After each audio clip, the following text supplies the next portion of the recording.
पखा पट सुवन पासे पिरी सुरई सेज पासे पिरी मर पिया मींहं वसा असां ऐं प्रियन शल हून बराबरि ॾींहं हा पोइ वरी चवे थो कारा ककर उभ में कारा ककर उभ में वसकारा ऐं विझ मुंहिंजी मुंहुं पिरी छातीअ खां मछिज भेड़ो मूं से विझ बिरह जी बरसात में कारा ककर उभ में ऐं विझड़नि ॿधो वारो उथी पसां आधीअ जो पाबस वसे पारो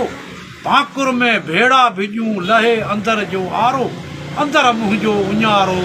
अच त उधायूं उञ खे थर वठा बर वठा उठी कच्छ किनार थर वठा बर वठा उठी कच्छ किनार पोयाड़ी जो पटन ते चढ़न कई चिंगार सबा जे सतार वाली वॾा वड़ कया थर वठा बर वठा उठियूं तयारियूं थर वठा बुर वठा उठियूं तरायूं पोयाड़ी जो पटन ते कन विलोड़ा वायूं मखण भरी नथड़ा ॿाहियारियूं ॿायूं सारे ॾूहनि साम्हूं सायूं ऐं रायूं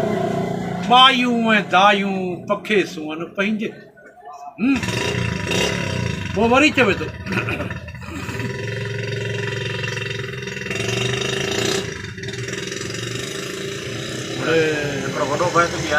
हा इहो बैत इहो ई त विसरे थो मोटी मांडाणनि जी वारी कयाई वार मोटी मांडाणनि जी वारी कयाई वार विजूं वसण आयूं चौॾिस चौधार के उथियूं इस्तंबोल ते के मणियूं मगरब पार के चमकियूं चीन ते के लहन समर कंदिए सार के रमी वेयूं रूम ते के काबुल के कंदार के दिल्ली के दखन के पूरब के पच्छम के गुड़न मथे गिरनार किनी जुंबी जैसलमेर तां कया बीकानेर बकार किनी भुज भिजायो किनी ढट मथे ढार किनी अची उमरकोट तां वसाया वलहार साईं सदाईं करी मथे सिंध सुकार दोस्त मिठा दिलदार आलम सब आबाद हुकुम थियो बादल खे सारंग साठ कजन हुकुम थियो बादल खे सारंग साठ कजन विजूं वसण आयूं टह टह मींहं टिमन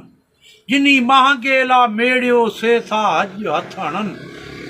पंजनि मां 15 थिया वरक इह वरन ॾुकारिया ॾेह में शल मूंज़ी छाल मरन ॾुकारिया ॾेह में मूंज़ी शल मरन में हूं पाण मुरादियूं थधा थर जरन वह के जिन वरह थिया मोटी से मुड़न वरी वॾे वस जी ॻाल्हियूं कयूं ॻाल्हियूं गंवारन सैयद चए समन आहे तोहे आसरो